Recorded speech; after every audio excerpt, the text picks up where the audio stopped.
Hey everyone, Enrique here. Welcome to another episode of the All In Recruiting Podcast brought to you by the Purple Acorn Network. So excited to chat with our guest today, Jared McClain. He is a operations and storytelling leader. And I recently learned that he's like a lot of other things that we'll talk about today.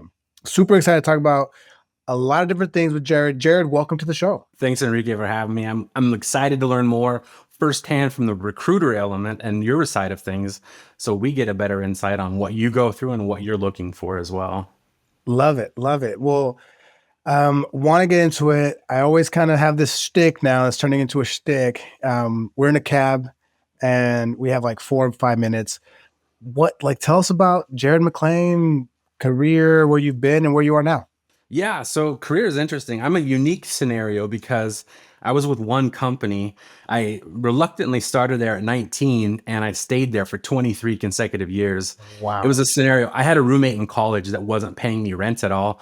And of all things, my ex-girlfriend's mom had a job opening at her company and said, "Hey, I know your roommate's not paying. You should tell him there's this position." I set him up for an interview. He no-showed. I felt terrible. So I said, "Hey, I'll come fill a slot. I feel really bad." I already had 3 jobs. I'm going to college. I'm doing theater. And I showed up and they're like, "You're hired." I'm like, "Oh boy." So now I have four part-time jobs on top of everything else. But I lead with kind of a sense of curiosity. And I have a how can I help mentality. So if I see somebody struggling, I'm like, "Hey, how can I help?" So I have that kind of how can I make it work mentality? How can I help mentality? So starting this new job, I noticed they needed help on the finance side. They hired me to do like some parts running and just kind of helping out here and there. So I started learning accounts payable, and then I started learning accounts receivable. And then that naturally led into, for some reason, human resources. Mm. And then it led into IT support and like project management, vendor management, client support, employee morale, building project management, building maintenance. Hey, you're the guy we're going to call when the building's on fire in the middle of the night. So I get the fire code alarm calls, and like my role expanded. And pretty much I'm like doing operations, IT improvement, operations improvement, morale improvement, trying to keep everything together. We went from 4 owners, 2 dads, 2 sons to just the 2 sons after COVID. Things kind of shifted. Well, from there, one of my buddies has a tax firm, and he needed somebody to be COO to do the operations and make sure everything's running smooth. That was my background. How can I make it work? How can I make everything work? So I left the job at 23 years and started this new role. And 10 months in, financially, they weren't doing great. And it was like, "Hey, I have to let you and a couple people go. I'm so sorry." And then that was 10 months ago. And now this market's just been interesting. Now, having that COO title on my name, automatically, some places are like, "Oh, you'd be bored here. Or we're not going to hire you." Right. I'm like, "Oh, man, this is okay." I got to figure out a different approach. Wow. And so these last 10 months, like how have you I'm sure you've gone through a lot of different things and we don't need to go into too much stuff if you don't feel comfortable, but like, what are you looking for today? Like, what's your plan? What are you hoping to, if someone's listening out there, a company that's like, "Oh man, I really want that kind of person." Like, what are you looking for? Well, you know what's interesting? Coming out of that space, the other half of my career I haven't shared yet is I'm also a professional actor, Oh yeah, producer, yeah. writer, I teased director. that at the beginning. Yeah, yeah. Yeah. So I'm good with. I've dealt with so many talent agencies, production companies, been on set, directing, assistant directing, like all these different things. So I'm like, okay, naturally, I have this pool of stuff. Oh man, I'm gonna get hired quick because I have so much to offer. A month goes by. Oh, maybe I have nothing to offer. Another month goes by. Wait. No, I have so much to offer. So you're trying to apply towards things that like, okay, if I could do what I want to do, it'd be these things. So you apply for those things. And it's the same if you've applied for things you've done the whole time and new things. It seems like this market's kind of the same. The market's the same where it's months go by, then you get that rejection letter, in regards to like, what are the things? I would love to be in the creative space. I'm a sneakerhead, a shoe collector. Yeah, I'd love Nike's to down the corner, around the block. I'm embarrassed to say how many roles I've applied for there Yeah. without a single interview. So it's like, okay, I gotta crack the code. What's the thing? And that leads me to one of my questions, that open to work banner. Never having had to look for work because I had a job consecutively for so many years. I was like, Yeah. oh, I better learn this LinkedIn space, open to work. There's articles saying it's desperate. The other articles say no, it makes you really relevant and present to everyone else. And so I chose, you know what? I'm not scared. I'm not worried. You know what? This is who I am. If I'm going to be transparent and show myself, I'm open to work. 9 months into that, one of my friends asked me like, "Hey, it hasn't been working for you. Have you thought about the fact of having that open for 9 months? Maybe people now are looking at you as maybe he's somebody who's unhireable Mhm. because they've had that banner for so long." So I'm like, okay, I'm going to take it down and see what changes. Mhm. Yeah, I mean, I think first, I always have a ton of empathy for people that are going through what you're going through. And it's super interesting, like to have worked at a company for such a long time and now be like 2025 and looking for a job. I think it's an interesting paradigm to have to like maneuver through, right? Because today, a new grad, they don't know about that world. They think that they're going to work at a company couple years, couple years, couple years, couple years, and then like that's kind of like the career that will be for them. Like I don't like please in the DMs tell me like, do you think you're gonna work at a company for 30 years? Like my in-laws did. My in-laws, they worked for a company for 30 years and had a pension, they're retired now. It's great. It's like that's what the American dream was back then. But I just don't think that's the reality anymore. Pensions don't exist that much anymore at all, really. Barely. Sometimes 401ks are given out sometimes. So I think for someone like you, my position on LinkedIn, open to work banner is like use it. Now, I would love to hear from LinkedIn how it helps in time because all the stats and the things that I've seen is that it helps be seen more by people like me or people that might be looking for people like you, right? All I've the stats, the real stats, not the feelings of like some middle management person saying, "Oh, it looks desperate," or some recruiter. I mean, it's sad when I see recruiters saying that it makes you look desperate because it's the way that, from my understanding, and I hope LinkedIn is listening. Like, come on the pod, let's talk about it because I want to know. I want to please educate me on if it helps or not. From what I've learned, it's like it helps you be seen more by recruiters and people that are looking for work. So why not use it, right? I don't Right. think if someone makes you feel like it's negative, like that person doesn't realize that it's not. Like I think it's more of the stigma that people create behind it that they want it to be like that because that's their personality. They want to make it seem like people are desperate, but like LinkedIn, the company's trying to help you be seen more. They wouldn't have done that.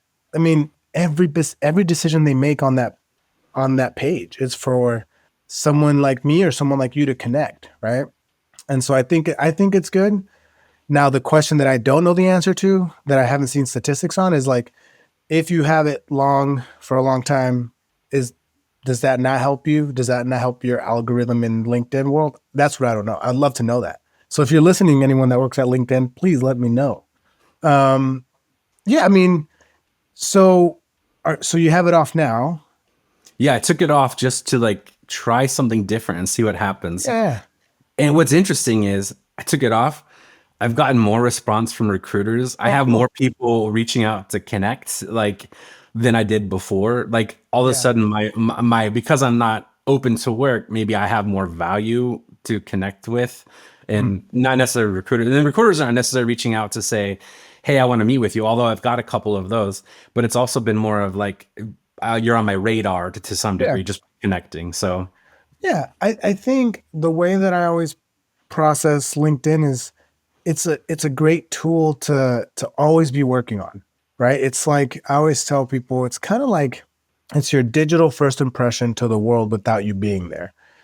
But you always have to be ready to leave that impression. So always be working on it, engaging it, posting on it. Like I mean, we all spend so much time on our devices. Like why not like slot a little bit more time on the device on LinkedIn rather than some mindless, app or whatever. So I think that, and LinkedIn does say that if you use it, engage it, then you are, again, it boosts your profile to be seen more. So I think what LinkedIn will say is like, hey, if you use it, engage it, then you're seen more. Like it's going to help boost your algorithm to be seen more. right. Like it's kind of like imagine not ever being on it, not ever engaging with it, having minimal everything on. From my understanding, everything on your LinkedIn profile is like a a piece of data. So if you don't have anything that's on it, then as a recruiter, when I'm looking for people on LinkedIn, like when I'm sourcing for positions, I always try to, I'll see the first two page. There's 25 people per page on my LinkedIn. So I got to scroll to look at the 25. And then at the bottom, it's like next page. Right. And so then I sometimes will say, I'm going to click to the back to like pay. Sometimes my results are hundreds. Sometimes it's thousands. Sometimes it's five, So sometimes when I get a lot of people in my results, I'll be like, I'm going to scroll to the bottom. I'm going to click to page 12. Right. At the end of at those last profiles that pop up that in the results, it's always people that don't have any pictures of themselves. They have minimal information, minimal description. Like they just have like their location and like a title or something. Mhm. It doesn't really tell me anything about the person other than that's like name or location or minimal information.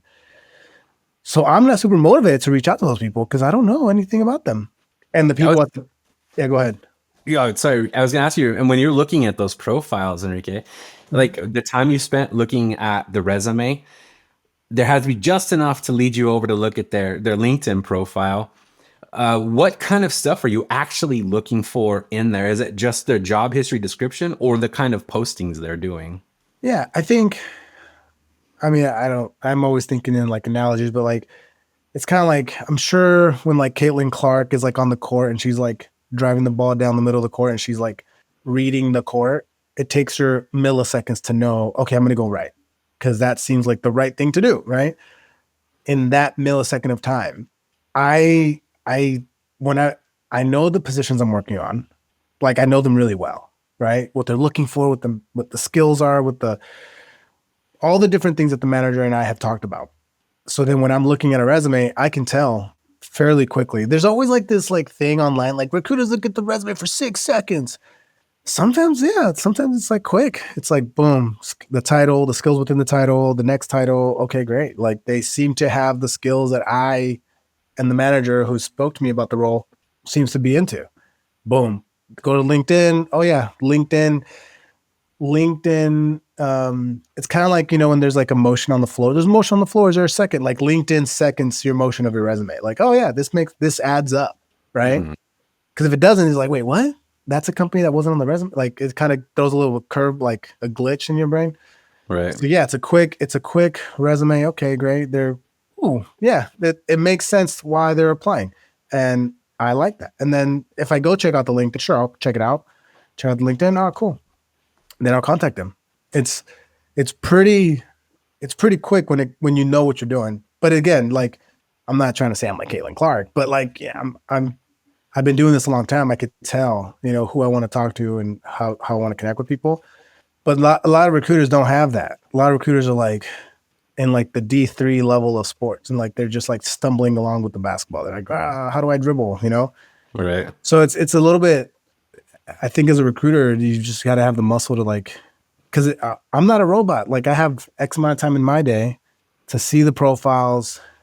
I mean, think about it. If I'm sourcing candidates plus applicants plus DMs from people, like I'm not a robot. People, I feel like now with AI, people are like, oh my gosh, like it's gonna make the world so much faster.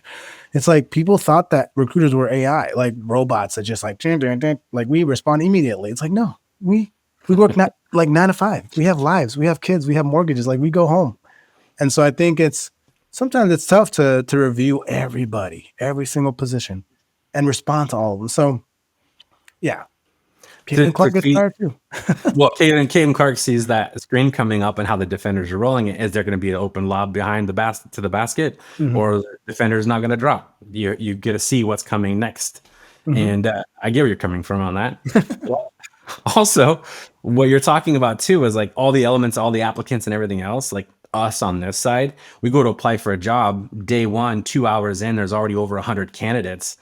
At what point are we like, oh, it's not even worth applying for? They're so overloaded with candidates already. Yeah, my tip for people is, I mean, I think it's. I don't mean to sound over like, how do I say this? I don't mean to oversimplify or not be as empathetic. Um, but like I met with someone, I won't say who they were, but I met with someone recently. They were kind of like an acquaintance of mine for a few years ago. And they recently had this aha moment of like, I'm ready to move on to my next position. This person's a high level, like director level person, right? High level person. They're sharp. They're really, and what they do for work, they have to be sharp, Mhm. right? They have to communicate for the company sometimes, right? For the company they work for. And so they wanted to chat and have coffee with me. And I'm like, sure. And I asked them point blank, like, hey, so like, a little bit of like, what do you want? Where do you want to go? And they said that they had applied to 5 jobs and never heard back. And I was like, okay, did you like you applied just with your resume? And they were like, yeah, just to their website, never heard back. I'm like, did you reach out to the recruiter? Did you look at the LinkedIn company page and see who the manager might be for the role? And maybe reach out to that person to say, hey, hi, hey, how you doing? Would love to connect. Maybe there's role, would love to chat with you. Basically this person didn't do anything other than just apply to these jobs. And they were upset that they didn't get reached back out to, that no one responded. And I just, I'm an acquaintance. I'm not like a friend per se. I mean, I'm just like, you have to do more. Like, Yeah. you can't just. I understand why the world thinks that it's kind of like that. Why the company should bend their knee to the person apply. I comprehend that, but there's so many more avenues today more than ever for the job seeker to be able to have different forms of engagement with the company, right? And companies have way more things that they're doing externally for clients or for potential employees to engage them with. So if you're just applying and you're like apply and pray, I think it's my recommendation. I work with some people with like, hey, kind of this strategy. My recommendation is like, hey, you gotta treat your job search a little bit like your job while you're not working, right? And you gotta allocate time to do certain things at certain times every day so that you're not burning yourself out in applying for jobs. Cause it's tough. Like I've been there before. I've been laid off unexpectedly from a company. And and the moment after you're laid off, your heart is in your stomach, you're sweating hot sweat, and you're just like, what am I gonna do next? Right. So I've been there. It's tough. And I have mortgage, I have kids. It's like the world seems like it's falling on you. So I always, having been through all that, I always tell people like, listen, you gotta get right with yourself. You gotta like, yes, go through like a day or two of like crying or whatever it is that you want to do, right? Sure. But then you got to focus up your time and say, okay, great. My full-time job is finding a job. Here's what I got to do. You allocate time to, like a work day. 9, you wake up, coffee, sure. Maybe you go to the gym, get your physical body right. Okay. Then you come back, boom. Then you're applying, like you're researching companies for an hour. Then you're applying to companies for an hour. Then some companies want cover letters, whatever it is, specific things that they look for in an application. Invest time into that, and then document where you're applying so you can know where where you've applied. Sometimes I'll reach out to people, hey, you applied to this job a week ago. Oh, can you remind me that? I'm like, sure, sure. I mean, it's kind of like, oh, I don't really care. I'm just like, hey, just here's a reminder. Um, I've had that but on yeah, the other end though, Enrique, where you're going to an interview and they're like, "Oh, what was the position again?" As the recruiter, they're like, what was I interviewing for again?" Then as the employee looking at that position, you're like, I don't think they're really ready for me at all." yeah. No, I mean, I think that's totally valid. I think companies should definitely do a better job at like the whole candidate experience. I think it's really important now post COVID. Since COVID, it's kind of like in the rearview mirror. Um, yeah, it's both. I think both the candidate needs to make like an effort just for themselves. Like, forget about the companies, right? Like for you to be good with your mental health, your physical health, everything that makes you you, whatever you are. Because when you're working a full like a job, you're working your job, and then whatever you are after work, right? You have to be something after work, right? Whether for me, I'm a father, I'm a husband, friend. I have to be those things decently after work. But when you're in the job search, it's way more intense. So you got to like control a little bit of like your time and efforts and where those things go so that you can be that out like the same person after the job search, right? So you're not like, I mean, I've talked to many people that I know that I've helped out that don't take care of themselves. They apply to all these jobs like sporadically, desperation just hits. And I'm just like, and then they get mad and they get depressed. And I understand, but it's, you gotta focus your energy so that you can be okay. So you can weather the storm. And then one company will be like, oh yeah, sure, we'll talk. And then boom, it just takes one.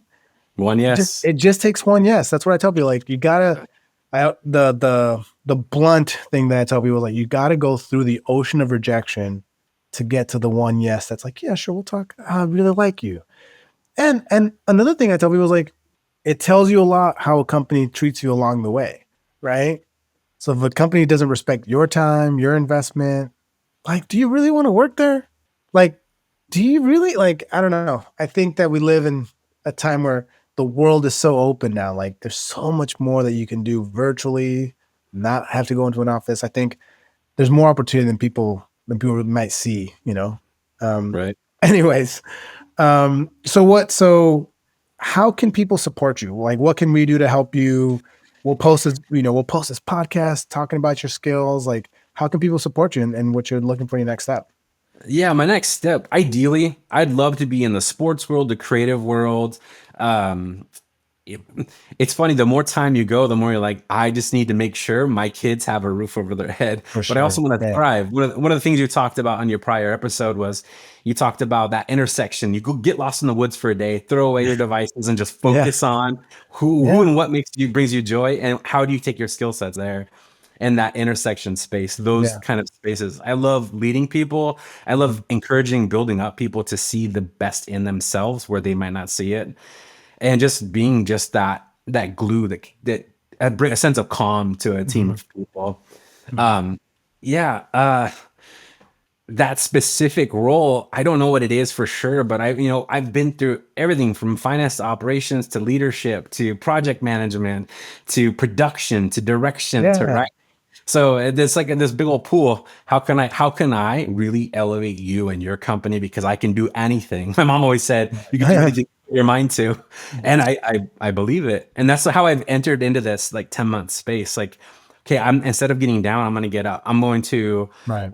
where can I up my game? What things can I learn? And then just how can I practice on connecting with people? Go to a coffee shop and just strike up a conversation and just Right. meet people where they are. So um yeah, anybody that wants somebody to help them really elevate their team, see people where they are, and make them a step further. How can I? My background's also in improv, and that's that yes and mentality. Yeah. So I would actually teach corporate groups that improv silly games, but they learn Yeah. that skill set of like yes and. How can I like take Right. that, add to it, and I don't know the specific role, but Yeah. No, yeah. I think whoever's listening, if someone is intrigued or into it, like I'm sure, please reach out to Jared. Like he's a great guy. Um, yeah, I'm sure. Like for me, I just want to help. I want to help you just bolster your profile so people can hear you, see you, and hopefully good things come from it. I appreciate that. That's my goal, is to put good things out there as well. For sure. Awesome. Well, hey, thank you so much for coming on the podcast. This has been a great conversation. Again, please follow Jared McClain on LinkedIn for sure. Hit him up if your company's interested in kind of what he's looking for and what you're looking for. Who knows? Maybe something might happen. That's Good my hope. things. That's my Good hope. things. That's my hope. Thanks, Enrique. Awesome, Jared. Thank you so much. We'll see you around. All right, everybody. That was another great conversation, different conversation. It's cool to see people being vulnerable and putting themselves out there. People are looking for work, and I want this channel to help bolster people that are looking, that want to put themselves out there to say, hey, like there's so much more to me than just the resume or the LinkedIn profile. So please follow Jared, DM him if you're interested in connecting with them. Thank you so much for listening to the podcast today. For sure, if you'd like, click subscribe, comment wherever you see this or hear this. And thank you to the Purple Acorn Network for being a part of it all. I'm Enrique, I'm your host, and I'm out.